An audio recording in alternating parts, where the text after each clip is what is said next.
Ok, acho que já está a gravar. Por isso vamos pôr os slides em partilhar os slides. Ok, bom, então hoje o que vamos dar é, continuamos a dar funções, mas em particular vamos ver uma instrução também que não demos na última aula, que é a instrução que permite repetir instruções, blocos de instruções, de uma forma menos organizada que o for e mais versátil, que é a instrução while. Ok, por isso, nós já vimos que blocos de instruções podem ser repetidas, mas no caso do for, nós sabemos quantas vezes é que vamos repetir as instruções. Escrevemos o for, uma variável e num iterador, ok? E tantas vezes, quantos elementos tem o iterador, é esse o número de vezes que nós iremos executar o bloco de instruções. No caso, em alguns casos, nós não sabemos isso, ok? Por exemplo, se quisermos encontrar um elemento num vetor, não temos que olhar para todos os elementos. Se começarmos no princípio e se o encontrarmos logo à segunda ou terceira posição, escusamos de ir até ao fim do vetor. Okay? E por isso, à partida, não sabemos quantas vezes é que vamos procurar. Procuramos na primeira, segunda, terceira e não sabemos até quando é que vamos procurar. Por isso, à partida, o uso de uma instrução for pode não ser muito desejável, porque à partida nos obriga a ir até ao fim. E por isso, neste caso, usa-se uma instrução while, depois iremos ver que não, poderemos em alguns casos usar o for, mas nesse caso usa-se a instrução while e que em Python a sintaxe é parecida com o for, ou seja, ou com o if, aliás, que é enquanto condição, dois pontos, um bloco de instruções. A ideia é que, semanticamente, enquanto uma certa condição se verificar, executam-se este conjunto de instruções que está indentado em relação ao while. Okay? Por conseguinte, a ideia é que durante a execução o programa chega a esta instrução while e avalia a condição. Se a condição não for satisfeita, ok, salta imediatamente. Se a condição for falsa, não se chega a fazer nada. Se for executada, se a instrução for verdadeira, executa-se o bloco, ok, e volta-se ao ponto de partida. O bloco pode ou não validar a condição. A ideia é que, eventualmente, a condição passa a ser falsa, ela entrou com ela verdadeira, mas ao fim de não sei quantas execuções, a condição passa a ser falsa e nessa altura termina a execução destas condições. Okay? Bom, isto levanta aqui um problema grave, que é um problema que toda a gente começa a programar apanha, que é o seguinte: se nós entrarmos neste ciclo, porque a condição é verdadeira, e não fizemos nada no conjunto de instruções para tornar a condição falsa, a condição torna-se sempre verdadeira e por isso o ciclo torna-se infinito. Okay? E por conseguinte é preciso ter muita atenção quando se utiliza esta instrução, que é uma instrução perigosa, no sentido que temos que ter garantias que durante a execução deste bloco, esta instrução, ou esta condição se torna falsa. Okay? Vamos ver aqui um exemplo em que acontece a situação de nós não sabemos quantas vezes é que se vai executar. Não sei se vocês conhecem o algoritmo de Euclides, ok? Mas é um algoritmo, enfim, do tempo de Euclides, por isso do tempo dos gregos, para tentar descobrir, ou para descobrir o maior divisor comum entre dois inteiros, ok? E a ideia é o seguinte: a ideia é que o maior divisor comum entre dois inteiros também é divisor comum, é um divisor de ambos, ok? Também é divisor da diferença entre ambos. Assim é que é. Por isso, qualquer divisor comum entre A e B também é divisor entre A menos B. E por isso podemos usar este algoritmo. Começamos com A e B, ok? Vamos assumir que o A é maior que o B, ou pelo menos igual. E por isso, enquanto o A for maior do que o B, o que é que nós fazemos? Obtemos a diferença, ok? E depois, entre o B e este C, escolhemos o maior, que se passa a tornar o A. O mais pequeno passa-se a tornar o B. Okay?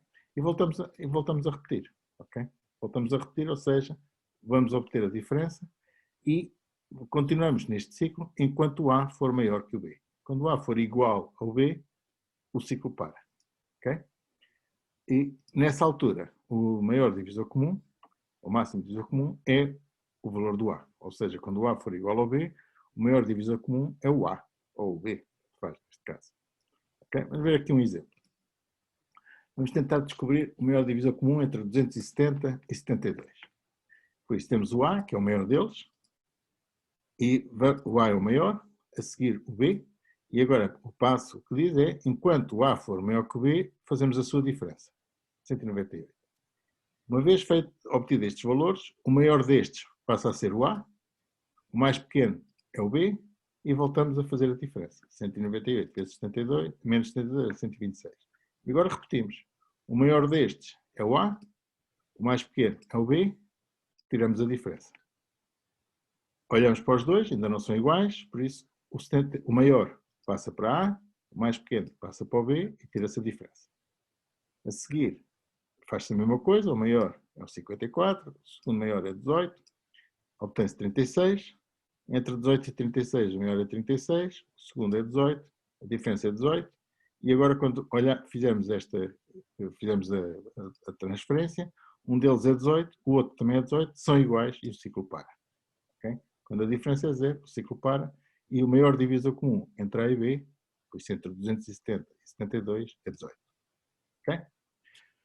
Bom, penso que perceberam qual é o algoritmo e como é que ele funciona, por isso temos dois números, um é maior que o outro, fazemos a diferença, e entre o mais pequeno e a diferença escolhemos o maior para passar para o A e o mais pequeno para passar para o B. Umas vezes é a diferença que é maior, outras vezes é o B que é maior, mas em ambos os casos é isso que se faz.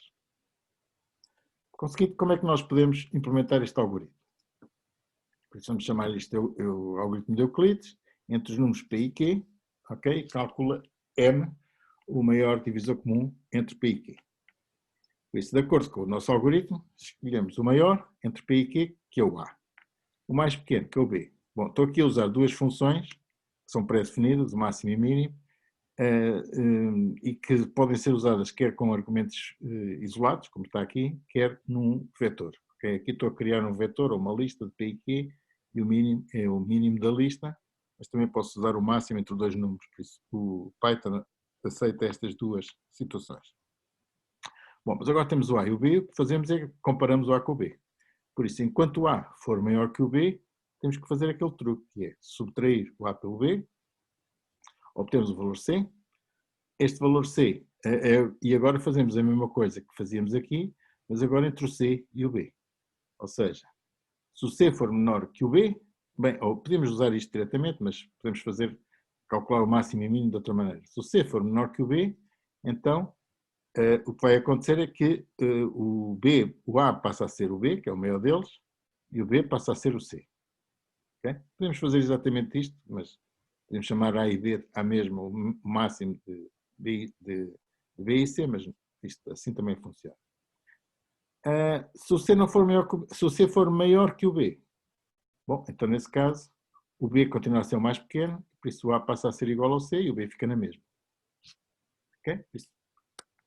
Fizemos a diferença, escolhemos qual é que era o maior e o mais pequeno e agora o ciclo vai repetir, verifica se o A continua a ser maior que o B.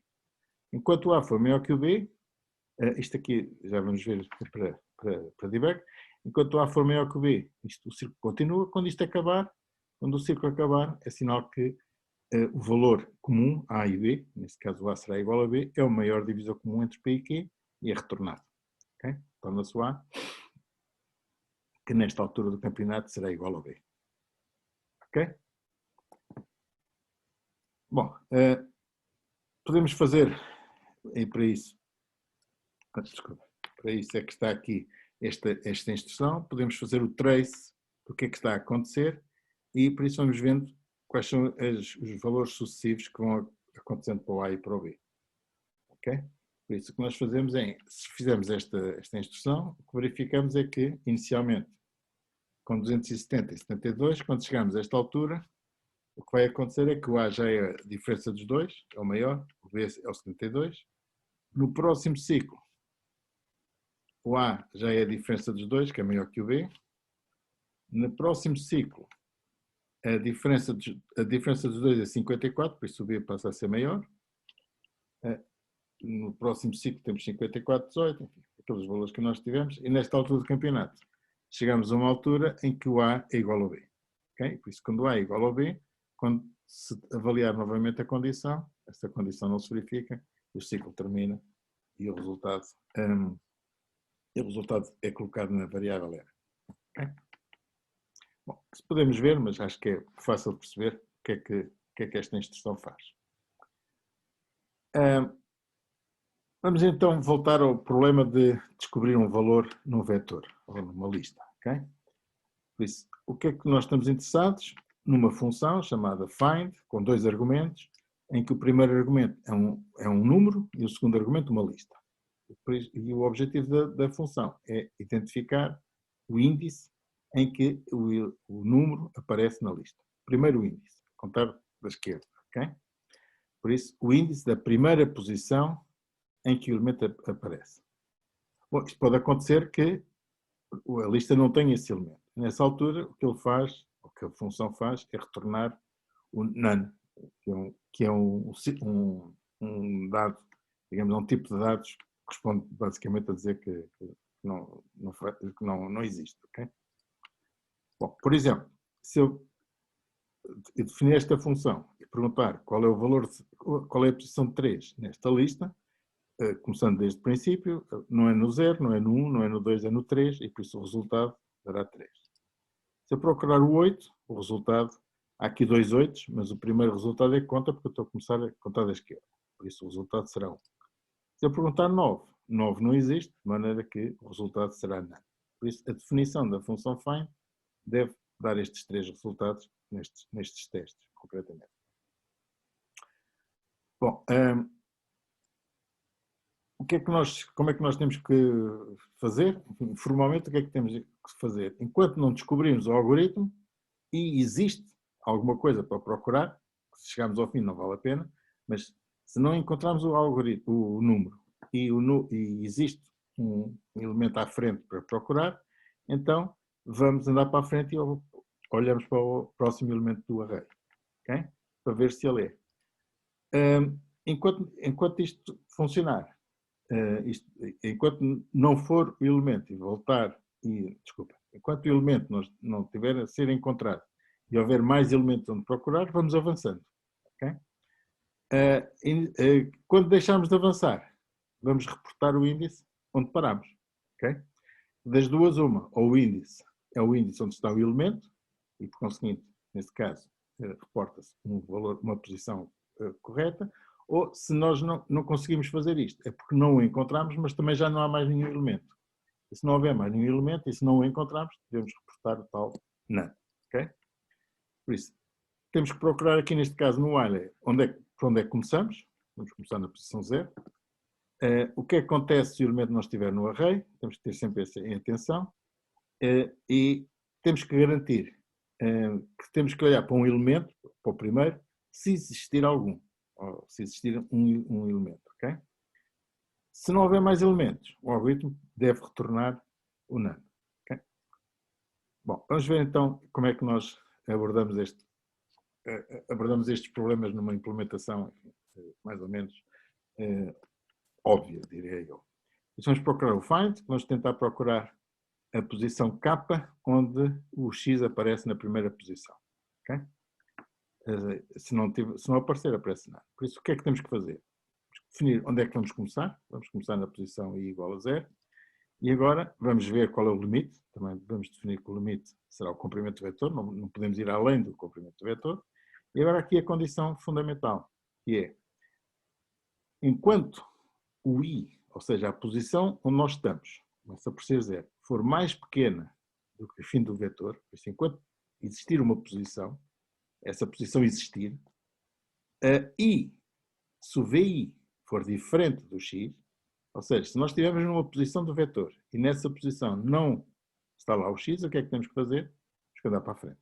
Okay? Nessa altura a única coisa que se faz é andar para a frente ou ir para a próxima posição.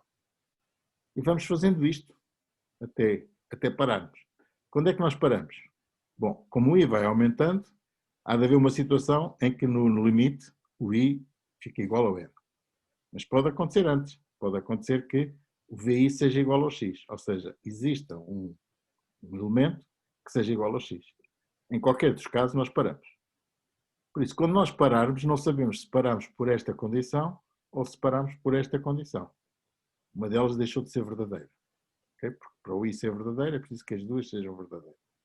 E por isso agora vamos fazer a pergunta. Se o I for mais pequeno que o N, ou seja, se nós pararmos e ainda havia qualquer coisa para procurar, então o valor X foi descoberto na posição I. Ou seja, o VI era igual ao X. E nessa altura retornamos o I. Caso contrário, se o I for maior ou igual ao N, quer dizer que já não temos, as posições vão de 0 até N-1, e por conseguinte, se o I não é menor que o N, é maior ou igual ao N, e porque isso quer dizer que testamos todos os valores e nunca encontramos o valor lá no vetor. E por isso, nessa altura, retornamos o nano. Ok? Penso que é perceptível, digamos, este algoritmo, não tem nenhuma complicação, mas é preciso ter alguns cuidados, se não temos este cuidado. Temos aqui uma coisa que é importante, que é o seguinte, que é o que vamos ver a seguir. Nesta condição, enquanto o I for menor que o N e o VI diferente de X, nós temos aqui duas condições simples. A condição propriamente dita é a conjunção de duas, e à partida o I, uma conjunção, é comutativa. Portanto, podemos começar por esta condição como por esta. No entanto, operacionalmente isto não é bem assim. Porquê? Se o I for igual ao N, imagina a situação em que o I é igual ao N, ou seja, já estamos para além do vetor. Se nós começássemos por testar esta situação, iríamos testar um valor que não existe. O programa abortava com um erro, no sentido que dizia que tínhamos tentado procurar um valor que já não existia. Isso é um vetor, normalmente é o index out of bounds, é uma mensagem de erro que aparece a dizer que tentamos ler um vetor para além dos seus elementos. E por isso, a primeira condição, a comutatividade aqui não funciona, e temos que garantir que só testamos uma posição do vetor se tivermos a certeza que essa posição existe nesse vetor. Por isso, é importante que o I seja antes do N. Okay? Se não acontecer qualquer coisa como isto, se nós, neste A, que tem posição 0, 1, 2, se nós tentarmos ler a posição 4, aparece-nos uma mensagem de erro do género list index out of range. Okay? Era isso que nos aconteceria aqui se nós tentássemos ler esta instrução, se tivéssemos executar esta instrução com o I igual ao N, ou maior que o N. Ok?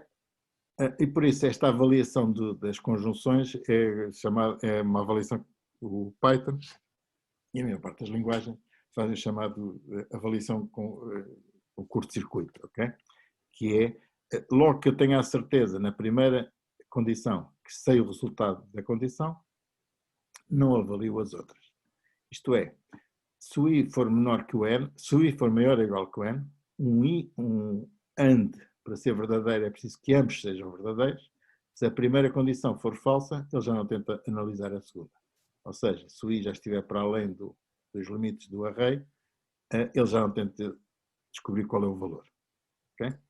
E por isso, neste caso, se eu tiver A e B, primeiro vou avaliar o A. Se o A falhar, a condição falha, imediatamente, e por conseguinte já não vou analisar a segunda. Okay? Se não, se o A, neste caso, se o A for verdadeiro, verdade e qualquer coisa, eu tenho que ir avaliar a segunda condição. No caso do O é semelhante, mas com um O, se esta for verdadeira, eu escuso de avaliar a seguinte, porque um O é verdadeiro se qualquer uma delas for verdadeira. Okay? Bom, por isso isto é um cuidado a ter nestas condições, que é um erro que se faz muitas vezes e é um erro que normalmente dá mensagens de erro como estas, index out of range, que deve alertar logo que vocês não estão a manipular como deve ser os índices do vetor ou da lista. Bom, como eu vos disse inicialmente, esta instrução while permite não executar, permite executar um bloco de instruções um número arbitrário de vezes que eu não sei à partida quantas são. Okay? E disse-vos também que no caso do for, a situação era desagradável porque eu teria que ir para todos os elementos, tinha que ver o que é que acontecia. Bom, na realidade existe uma maneira de executar este tipo de situações com um for, mas com uma instrução de escape, ou seja, de uma interrupção do for. Ou seja, eu posso, à partida, dizer quantos ciclos é que estarei à espera de executar, ou qual é o número máximo de ciclos que eu executarei, mas logo que tiver a condição que me interessa, eu interrompo a execução e saio do ciclo. Bom, no caso do ciclo ser dentro de uma função, a função para interromper, a instrução para interromper o ciclo é a instrução de return, ou seja, mal eu tenha o que quero, termina imediatamente a função com o return. No caso, isso não está documentado, mas no caso de ser um ciclo que só quer sair do ciclo, mas continuar na função, utilizo uma outra instrução que é o break, que não documentei aqui, mas que depois podemos testar também. Bom, concretamente, aqui neste caso o que temos que fazer é, se nós verificarmos que as condições que queríamos avaliar já são verdadeiras, então interrompemos o ciclo. Concretamente, no caso de tentar descobrir o índice de um elemento no vetor, se nós descobrirmos o elemento, paramos logo. Podemos continuar adiante, ok? E isso basicamente é o que nós podemos fazer com esta segunda definição da instrução find, ok? Por isso, o que é que temos que fazer? Temos que fazer o for x in v, aliás, for este n nem é necessário, para cada, bem, neste caso eu estou pelos índices, ok? Porque eu quero descobrir os índices, por isso, para todo o i nos ranges de 0 até n, por isso varia entre 0, 1, 2 até n menos 1, ok? Por isso, para i varia entre 0 e n menos 1, o que é que eu tenho que fazer? Se o x for igual ao vi, descobri. E nessa altura retorno o i, retorno o índice. Caso contrário, se eu faço este ciclo e nunca descobri esta situação, o ciclo termina, e aqui tenho a certeza que termina, ele só executa n vezes, de 0 até n menos 1, mas nesse caso eu retorno o none. Okay? E atenção à forma como fazem aqui as indentações, porque se fizerem, se este return estiver aqui, indentado com este, o que vai acontecer é que ele procura o primeiro, se o primeiro não for, ele retorna logo o none. Ok? Tenham atenção à indentação, que é crítica em Python. Ok? Bom, isto é a primeira parte que queria dar, que era a instrução while e a sua alternativa, que é usar for como interrupts. A segunda parte que eu queria dar na matéria hoje são funções encadeadas e, em particular, funções recursivas. Okay? O que é que isto quer dizer? Bom, todos nós, ou todos vocês já fizeram funções dentro de funções. Por exemplo, se vocês só tivessem a função seno, e se quisessem obter a função tangente, o que vocês fariam era qualquer coisa deste género. Calculavam o seno, calculavam o cosseno, neste caso o cosseno seria a raiz quadrada de 1 menos o seno ao quadrado, e a tangente seria, enfim, se o c fosse diferente de zero, temos que dividir, a tangente seria ao contrário, seria a sua divisão. Caso contrário, a tangente seria infinita. Ok? Bom, e por conseguinte, dentro da função, vocês estão a chamar outras funções. A função seno e a função raiz quadrada. Aliás, aqui também falta o n. Ok? Por isso é normal uma função chamar outra função, que por sua vez chama outra função, etc. A questão que se coloca é, então e a função não se pode chamar a si própria? Ok? Ok. Por isso, assumindo que a função que é chamada termina, as funções, em princípio, também terminam. Agora, o que é que acontece quando uma função se chama a si própria? Okay? Bom, isso é a definição de uma função recursiva, que se chama a si própria, e aqui teremos, à partida não tem nada de complicado, mas temos que ter alguns cuidados. Okay? Por exemplo, vamos ver, em particular, a primeira coisa que temos que fazer antes da função se chamar a si própria, é verificar se já terminou digamos, se a condição de terminação já se verificou. Porque se a condição de terminação se verificar, nós não devemos continuar a chamar a função, obviamente. Vamos lá exemplificar isto com o fatorial. Okay? Suponhamos que nós queremos calcular o fatorial do número.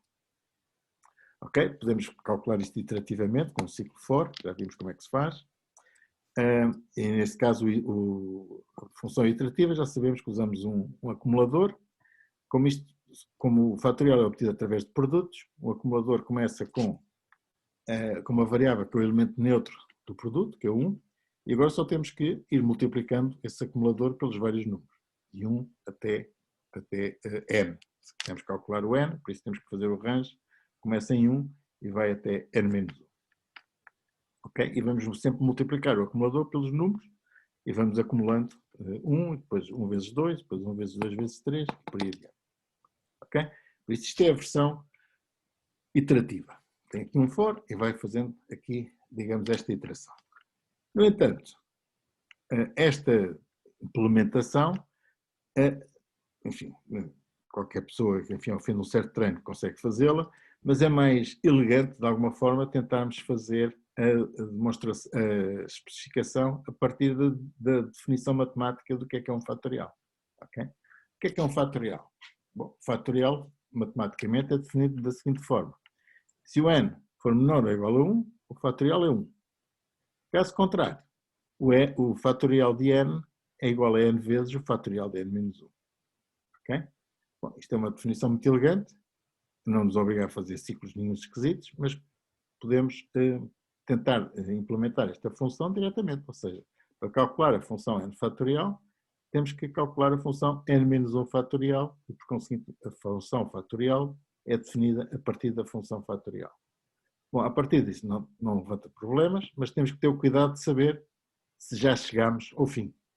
Se já chegamos ao fim, temos que parar e não chamar novamente a função. Ou seja, se não tivéssemos este cuidado, quando chegássemos ao fatorial de 1, tentávamos o fatorial de 0, tudo bem? Quando chegasse ao fatorial de 0, tentávamos o fatorial de menos 1, e o fatorial de menos 2, e o fatorial de menos 3, e o fatorial de menos 4, e íamos com recursividade infinita até o menos infinito, e obviamente entrávamos em loop. Okay? Por isso, para evitar isso, o que temos que fazer é, primeiro, determinar a função de determinação, a condição de determinação, por isso, se o n é menor ou igual a 1, simplesmente paramos e retornamos o valor. É 1. Caso contrário, retornamos o valor de n vezes fatorial de n menos 1. Por isso, esta definição de uma função recursiva segue, digamos, quase diretamente a definição da função matemática. Ok, por isso, o que é importante é garantir que esta condição de determinação é testada antes de fazer a chamada recursiva. Não, como eu vos disse, perguntava o fator. Bem, esta função está simplificada. Eu assumo que o valor de n é um valor inteiro não negativo.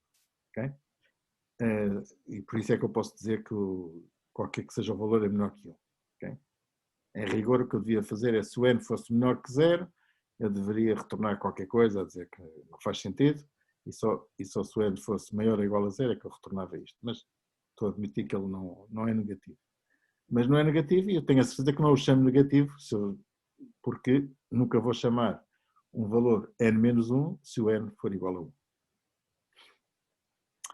Ok, e por conseguinte, com esta condição de determinação testada antes de chamar a recursividade, o programa não entra em loop, por isso não entra em recursividade infinita. Já agora, em Python, o que é que acontece se nós entrarmos em recursividade infinita? Teoricamente, a computação não termina. Okay? Na realidade, o Python tem uma variável que é o máximo número de chamadas recursivas e que pode ser obtido e estabelecido com este getRecursion limit. Okay? Por isso, vamos ver aqui o exemplo. Isto tem que ser, é uma função da biblioteca de sistema, SIS, e por conseguinte eu posso perguntar em qualquer altura qual é o máximo limite de recursividade que eu posso obter. E se eu não disser nada, ele dá-me o valor por default, o valor por omissão, que é 3000. Por isso ele aceita 3000 chamadas umas a seguir às outras. Quer dizer que Se nós por algum motivo tivermos um erro no sistema, no programa, e começamos a chamar -1, -2, -3, -4, há de haver uma altura em que ele termina. Provavelmente menos 3000. E por conseguinte não entra em loop infinito. Mas, e por conseguinte, se chamarmos o fatorial de 30, okay? Assumindo que aquela função foi definida recursivamente, o que nós obtemos é este valor, okay? Que é o fatorial de 30. No entanto, se nós limitarmos a recursividade a 55, na realidade isto é contado a dobrar, não interessa porquê, mas se nós limitarmos a recursividade dos 3000 a 55, okay? O que vai acontecer é que se nós chamarmos outra vez a mesma função, o sistema o que vai dar, além de muitas mensagens de erro pelo meio, vai acabar a dizer que a máxima profundidade de recursividade foi excedida na comparação. Ou seja, quando eu faço aquela comparação da função, eu estou a chamar o fatorial recursivo, o fatorial recursivo, vou chamar o fatorial recursivo, vou chamar o fatorial recursivo, vou chamar o fatorial recursivo, etc. Na altura, ele determina a recursividade, diz que não posso ir para além disso. Okay? Aquele outro problema que nós fizemos no máximo divisor comum do Euclides, também pode, em vez de usar o algoritmo de Euclides, podemos usar a recursividade, tal como a definimos há pouco, que é usar a definição matemática. O máximo divisor comum entre dois números, usamos aquela propriedade que diz, se os números forem iguais, o máximo divisor comum é um deles. Se os números forem diferentes, o máximo divisor comum é o máximo divisor comum entre o mínimo dos dois e o valor absoluto da diferença. Ou seja, calculamos a diferença, o mais pequeno, e obtemos o máximo divisor comum. E por isso, o máximo divisor comum entre dois números é o máximo divisor comum entre dois números que são mais pequenos. Okay? E por conseguinte, temos a certeza que esta recursividade termina, porque estes números vão sendo cada vez mais pequenos, há de haver uma altura em que um deles há de ser 0 ou os dois vão de ser iguais. Okay? E por conseguinte, esta definição matemática pode ser implementada em Python quase diretamente. Ou seja, se o P, neste caso P e Q, se o P for igual ao Q, terminamos. E retornamos o P, neste caso. Se não, calculamos o mínimo entre P e Q, calculamos o valor absoluto da diferença de P e Q e dizemos que o máximo divisor comum é o máximo divisor comum da A e B. Okay? Por isso, o máximo divisor comum de P e Q é o máximo divisor comum de A e B, calculados desta maneira.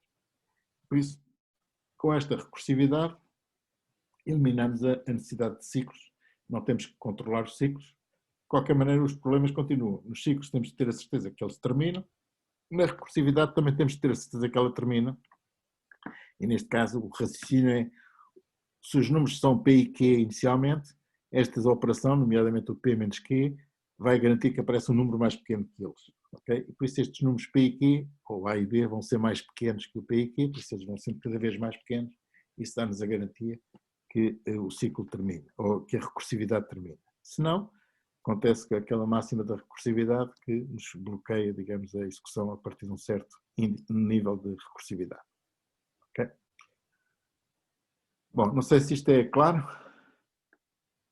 Se tiverem alguma dúvida, podem me interromper, mas vamos assumir que perceberam. Não vi aqui nenhuma interrupção, por isso admito que estejam a perceber. Bom, um último ponto que eu queria dar hoje era a recursividade dupla. Okay? O que é isso da recursividade dupla? Bom, eu vou usar aqui o exemplo da série de Fibonacci, penso que já falámos disso, ou pelo menos vocês já devem conhecer, em que é uma série em que cada elemento é obtido a partir da soma dos dois elementos anteriores. Isto é uma história antiga, o Fibonacci era um italiano do século XII, que curiosamente, foi um dos introdutores da numeração árabe na Europa, na altura, em 1100 e tal, ainda se trabalhava com o sistema romano, dos números romanos, que era interessantíssimo para fazer multiplicações, como vocês devem calcular. E Fibonacci foi um dos elementos, um dos indivíduos que introduziu os algarismos árabes e a forma de fazer as contas que era usada na altura pelos árabes, que por sua vez já tinham trazido essa informação dos indianos, que na realidade a invenção é indiana, e o Fibonacci, que era italiano, tinha muitos contactos com os árabes através da Sicília e do sul de Itália, tal como nós tínhamos através da Andaluzia. Enfim, foi ver o que é que se passava, digamos, no mundo árabe e trouxe os algarismos árabes e as suas operações. Neste caso, o mesmo Fibonacci andou a investigar o que acontecia, um problema conceptual, que era o que acontecia se tivesse um casal de coelhos que se reproduzia muito, e se os coelhos, o que acontecia ao fim de não sei quantas gerações. Bom, e basicamente, não vou contar a história toda, mas basicamente ele chegou à conclusão que a primeira geração reproduzia-se, durante tinha que crescer primeiro, por isso não se reproduzia, mas ao fim de um certo tempo tinha essa geração, tinha um casal de coelhos, que passavam a ser dois coelhos, dois casais de coelhos. O primeiro não se reproduzia, o segundo sim. Aliás, o primeiro reproduzia-se, o segundo não, e por conseguinte 1 mais 2 dava 3, e fazendo aqui este raciocínio chegou a esta série. Cada elemento é obtido através da soma dos dois anteriores. Okay? E por isso, a série de Fibonacci tem uma definição muito simples, okay? Que diz o seguinte: o Fibonacci de n, nos primeiros casos, é 1. Ou seja, se o n for menor ou igual a 2, para o primeiro e para o segundo, o número de Fibonacci é 1. Para maiores do que 2, o Fibonacci de n é o Fibonacci de n-1 mais o Fibonacci de n-2. Ok? Que é a definição exata. Cada número é a soma dos anteriores. Bom, isto, do ponto de vista da sua especificação, é muito parecido com o anterior. A função de Fibonacci é obtida a partir da função de Fibonacci. Ok? No entanto, vamos ver aqui o que é que isto. Vamos ver que a situação complica-se interessantemente se nós verificar. É por isso, antes disso, vamos só fazer a sua definição, tal como estava, não é? Por isso, se o n for menor que o 2, retorna 1, se não, retorna a soma do n-1, do Fibonacci de n-1, com o Fibonacci de n-2. Ok? Isto é a definição, tal como anteriormente, esta definição é praticamente a transcrição ipsis verbis da definição matemática. Bom, e se isto semanticamente funciona, operacionalmente tem algum cuidado a ver. Eu vou-vos mostrar porquê, ok? Supongamos que nós temos esta definição e queremos calcular o fatorial de 7.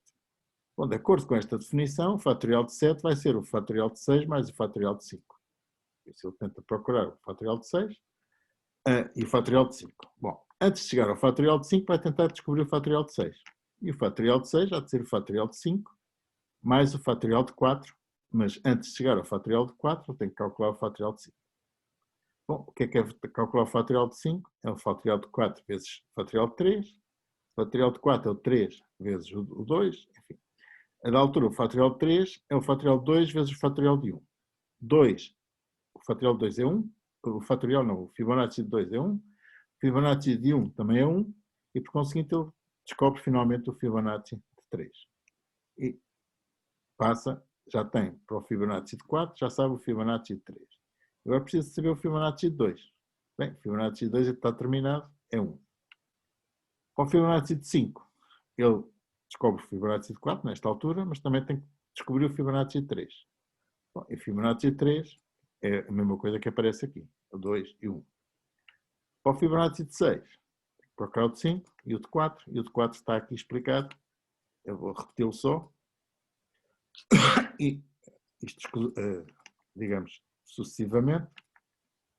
E o que vocês verificam é que o Fibonacci de 7 é chamado uma vez, o Fibonacci de 6 também é chamado uma vez, o Fibonacci de 5 é chamado 2 vezes, o Fibonacci de 4 é chamado 3 vezes, aqui, aqui e aqui, o Fibonacci de 3 é chamado 5 vezes, 1, 2, 3, 4, 5, e finalmente o Fibonacci de 3 é chamado, por isso em geral, o Fibonacci desculpa. Por isso, o que estão a ver é que isto é com o caso de 7, desculpem, Por isso o Fibonacci de 3 é chamado, enfim, é mais simples mostrar por aqui. Quando vocês vão até ao 7, o primeiro é chamado, o maior é chamado uma vez, o segundo uma vez, 2, 3, 5. Se vocês olharem para esta sucessão, isto são exatamente os números de Fibonacci. 1 mais 1 dá 2, 1 e 2 dá 3, 2 e 3 dá 5. Quer dizer que se vocês chamarem o Fibonacci de 20, vocês têm que fazer isto até o 20º, mais ou menos 20º número de Fibonacci. Bom, o problema é que o 20º número de Fibonacci é muito grande. Se você olhar para a forma como evolui a série de Fibonacci, ao fim de não sei quantos números já estão em milhares, dezenas de milhares. E estão a chamar dezenas de milhares de vezes o Fibonacci de 3, e o Fibonacci de 2, e o Fibonacci de 4, e por conseguinte o sistema torna-se altamente pouco eficiente, e uma execução que devia ser uma coisa muito simples, que é começar no 2, executar no 3, etc. Esta definição duplamente recursiva transforma a sua execução numa coisa extremamente lenta. Okay? E por conseguinte, quando vocês têm sistemas ou definições que são duplamente recursivas, enfim, há maneiras de resolver isto, mas a maneira mais simples é dizer que esqueçam as definições recursivas ou a implementação recursiva, porque a implementação recursiva tem tendência a tornar-se, o seu tempo de execução tem tendência a tornar-se exponencial. Okay? E por isso, neste caso, é melhor irmos para a implementação iterativa, em que nós o que temos que fazer é, começamos com f igual a 1 e dizemos quais são os dois anteriores, ok? 2 é anterior, duas vezes o F1 é o anterior àquele que nós queremos calcular, o F2 é o anterior do anterior, e agora temos que verificar onde é que queremos ir, ok? Por isso, se o I for maior que 3, ok? O que nós temos que fazer é dizer que o F é igual aos dois anteriores, o anterior passa a ser, isto é só para verificar o que é que se passa, e agora dizemos que aquele que era anterior passou para ser duas vezes atrás, aquele que foi calculado passa a ser o anterior, e agora voltamos a repetir o ciclo, agora com estes dois números calculados. Okay? No fim do ciclo, quando chegarmos ao n, isto vai até n mais 1, por isso, quando chegarmos ao i igual a n, podemos retornar o valor do f, que há de ser o enésimo elemento de Fibonacci. Ok, esta instrução que vai dizendo é que em cada instante vai determinando quanto é que vale o F2, o F1 e como é que eles se somam para chegar ao F. Concretamente, é isto que vamos ver. Okay? O que acontece é que se nós chamarmos o Fibonacci de 8, ele começa por ser 1 e 1, ok? Por isso o F2, que é 2 anteriores, por isso vamos calcular o I igual a 3, ok? No I igual a 3, o anterior vale 1, o anterior do anterior vale 1, somados dá 2. Passamos para o I igual a 4, o anterior do anterior passou a ser o que era anterior, que é 1. O anterior, propriamente dito, é este valor, 2, somando 1 com 2 dá 3, e por aí adiante. Ou seja, o 5 há de ser 2 mais 3, para 6 há de ser 3 mais 5 dá 8, o sétimo dá 5 mais 8 dá 13, e finalmente o oitavo dá 8 mais 13 dá 21, e é retornado o valor 21. Ok? Por isso, nós vamos parar agora aqui, a aula já tem uma hora, sensivelmente. Por isso, nesta parte, vamos fazer então, eu vou parar aqui a partilha. Por isso, isto é a parte, digamos, teórica da aula de hoje. Não sei se têm alguma dúvida, se querem esclarecer alguma coisa, ou se perceberam, alguma coisa que não tenham percebido. Enfim, provavelmente isto é bastante simples para vocês. Por isso o que vamos fazer então é, eu vou parar aqui, vamos dar aqui um intervalozinho de 10 minutos, sensivelmente, e depois começamos a parte prática da aula de hoje. Ok? Bom, não vejo comentários, por isso assumo que está ok. Bom, então até já, ok? Daqui a 10 minutos mais ou menos recomeçamos.